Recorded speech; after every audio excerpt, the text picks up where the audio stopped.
G'day crew. Apart from hooking up to a few sharks that have been plaguing me lately, and perhaps losing a couple of what might have been decent fish, there's not a lot of fishing action in this video. But there are a few tips that I think you'll find useful if you care to watch it. Now, some days looking for live bait is going to be like this. Yes, I am finding bait down there, but it's all like this. It's in small, isolated schools. And I generally find it's difficult to get the bait when the schools are small like this. Now, it's not impossible, but it does take a lot more effort than just pulling live bait out of a big school that you can park on top of. Even positioning the bait so that I can drop my sabiki down near the bait can be a challenge, made even more difficult as the school isn't going to remain stationary just for my convenience. Now, what I do for days like this is to have some backup bait on board. If I have any leftover livies from the previous trip, I take them home and freeze them for just this type of emergency. If I haven't got any leftover livies, then I bring something from Mr. Bait at Hemet. He carries a variety of good quality bait to suit all needs. I particularly like his pilchards and cuttlefish, but he does carry yakkers and slimies and bonito as well. But to get back to what I wanted to demonstrate, if you're using your leftover livies, then as soon as you know that you aren't going to get enough live bait to fish with, get some out and let them thaw out slowly. Very rarely will I put a leftover livie on the hook whole. I prefer to butterfly them to let the scent out into the water and attract the predators that way. Now, to do that, the first thing you need is a sharp bait knife. Having a very sharp knife is important because, perhaps counterintuitively, most of the time that people cut themselves, it is because they are using a blunt knife. A blunt knife requires more pressure to push it through the meat, and if you do slip, there's more chance it's going to go forward and cut something you don't intend to cut, perhaps yourself. Now, in these clips, you're going to see me cutting with the knife toward my free hand. This is something you should never ever do unless you really know what you're doing and you have a sharp knife. My bait knife is very sharp. I am cutting with a sawing motion and I have very little pressure pushing the knife towards my other hand, so the risk of slipping is minimal. Ideally, you should hold the fish by the tail and cut away from your hand, but sometimes the fish is too slippery and difficult to hold for this to be practical. Another way you could do it would be to hold the head, push the knife through the body behind the gill plate and cut towards the tail. This is a safer option if you're not experienced with using a knife, but to me it just feels a little bit awkward. Now, that's just a few examples. There's all sorts of ways to butterfly the fish safely, so find one that you're comfortable using. If you do decide to try the dangerous option of holding the head and cutting towards your hand, make sure you only ever do it with a very sharp knife and use appropriate care and caution. When I butterfly the bait, I usually cut the backbone out and throw it out for burley.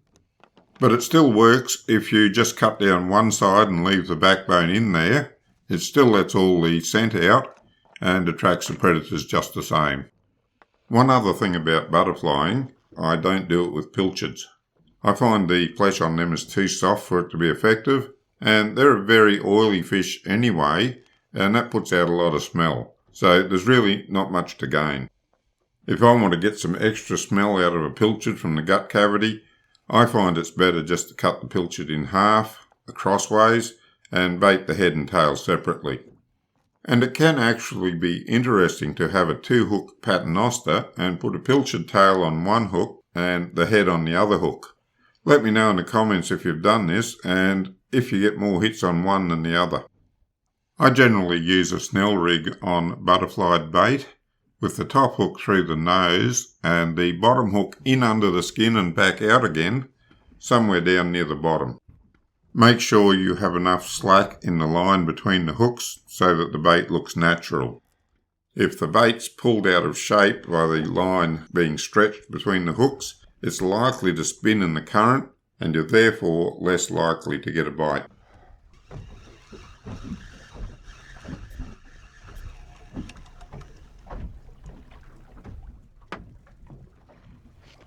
Ah, turtle.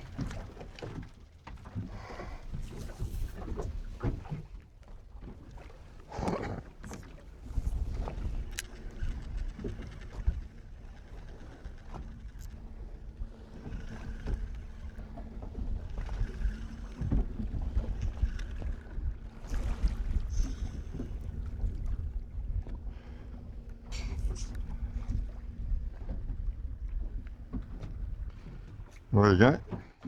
Got him on a 7/0 hook. Didn't even realise I had him. He's still alive. Something's eating his eyes out, but he's still there.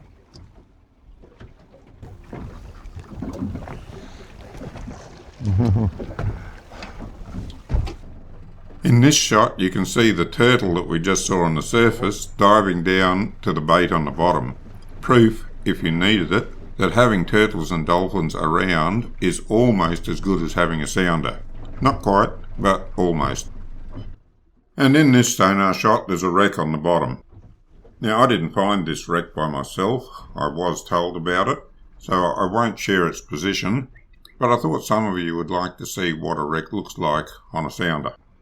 I'm showing it here on my Peruno TZ3, my Time Zero Pro, and my Hummingbird Helix.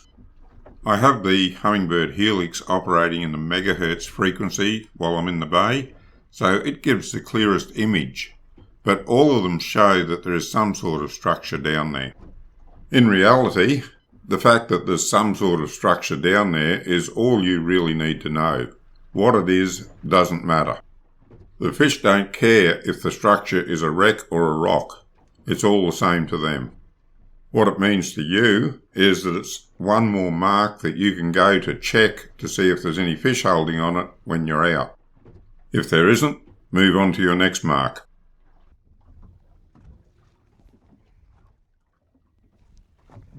Now, I thought I'd finally come across a reasonable school of bait at this point, but it turned out to be undersized tailor. And of course, although tailor do make excellent live bait, being undersized, you've got to throw them back. Using them as bait doesn't count. And to add insult to injury, it only took 2 drops for them to bite all 4 of the 6 hooks on my sabiki rig, consigning that to the rubbish bin. This is another wreck that I'm going over now. This one's at Harries, and there's no secret about it. You'll find the location of a lot of the Harries structure up on the fisheries website. In this screen recording, I've spot locked near a wreck at Harries. There's no secret about any of these wrecks. They're marked on the fisheries website. You can get the location of them there. And I've previously done a video giving the marks for a lot of the structure at Harries. I'll put up a link to that. What you see here is me moving the boat as the wind and current changes to keep the stern of the boat pointing towards the wreck so that my baits float back towards it. That's the beautiful thing about spot lock. It makes it so easy to adjust your position as conditions change. I'm only familiar with the Minn Kota, but I assume all electrics that are capable of spot lock have a jog function that allows you to move the boat in small increments. Here, I move the boat 5 or 10 feet at a time to stay where I want to in the current. At 5 or 10 feet, that's roughly 2 to 3 metres at a time. And it allows for really precise positioning when you want to get your baits to a particular spot.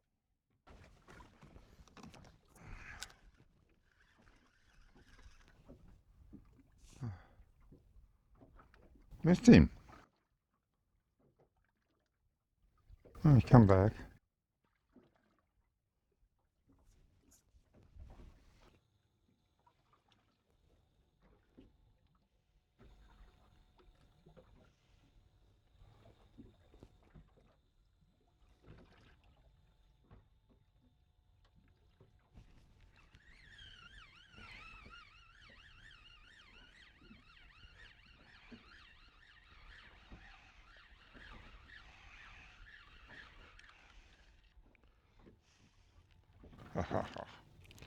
You got to go back.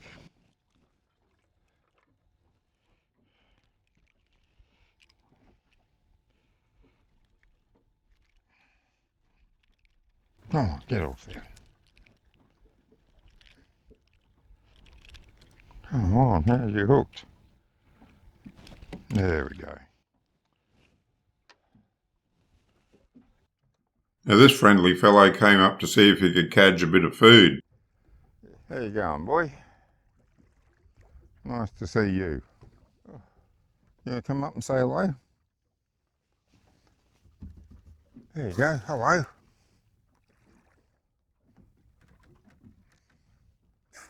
You're not going to take my bait, are you?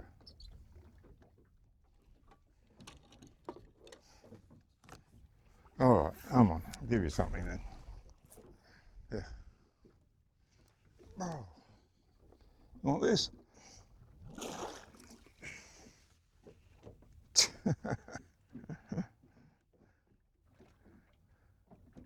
Oh, that went down pretty quick, didn't it?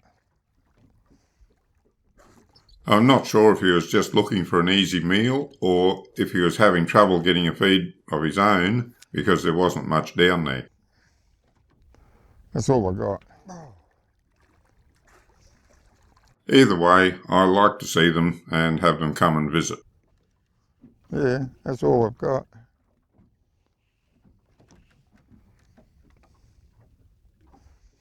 They're usually quite friendly and I've never known them to take one of my baits with a hook in it.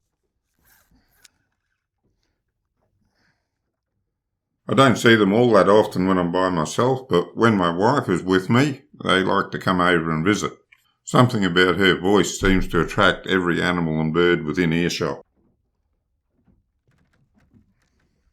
Well, you are a nice friendly fella, but I'm still not wasting another bait on you.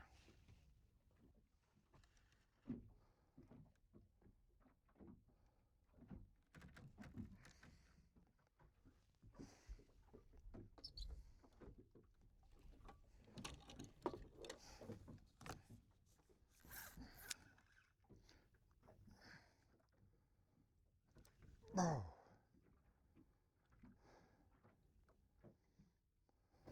Got some interest on the blue rod, but no hook up yet.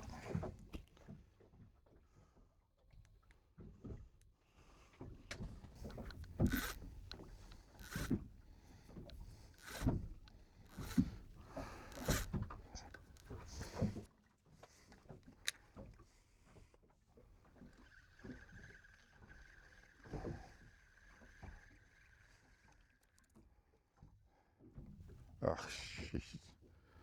Bit off again.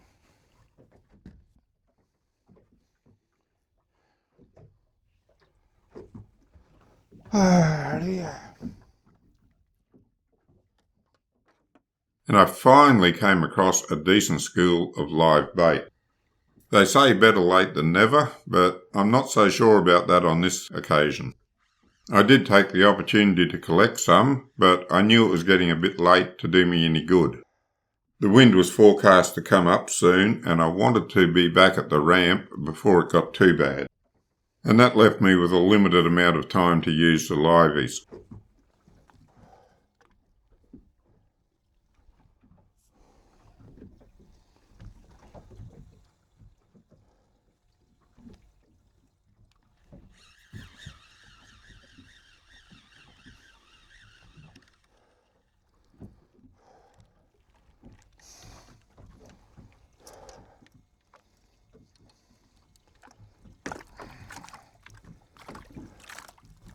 Oh, you actually got out. First one I've had to do that.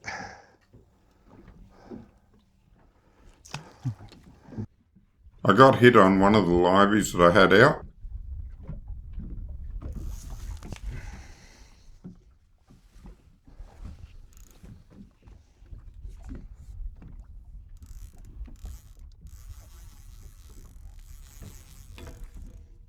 I hooked this one on the 40-pound line, so I was well equipped to fight it, so I thought.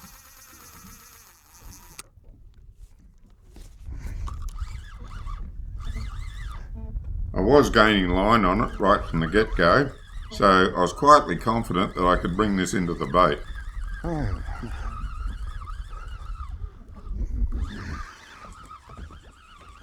I might have something worthwhile. However, I pulled the hook. That's the downside of using a heavy line. Lost it, and that was entirely down to me. The next hit was on the livie that I dropped over the side on my paternoster rig.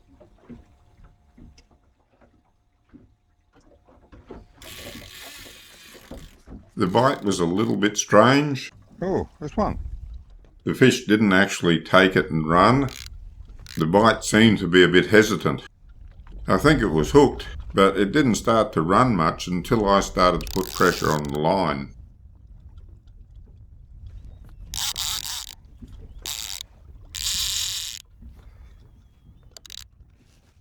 Although I only had 20-pound line on that rod, I still thought that I was in with a chance to get that back to the bait. It wasn't fighting all that hard. Oh! Until it bit me off. Well, at least I got my thinker. I got bitten off again, so probably another shark.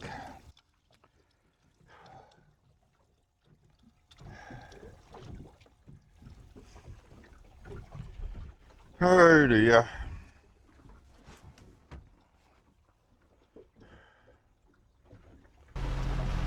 Quite often when I'm travelling, I'll see some midwater bait on the sounder.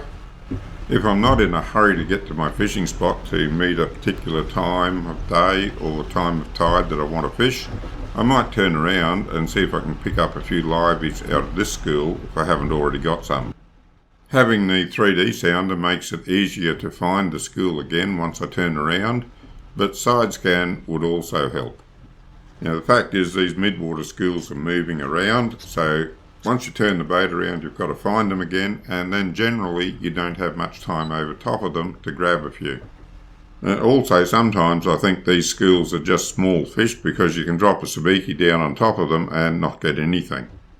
At other times you can drop down into them, come up with a decent string of live bait on the line, so if you have the time, it's worth having a go. Well, that's it for this video. There wasn't much fishing action, but I hope some of the tips I gave are of some use to you. Until next time, good fishing.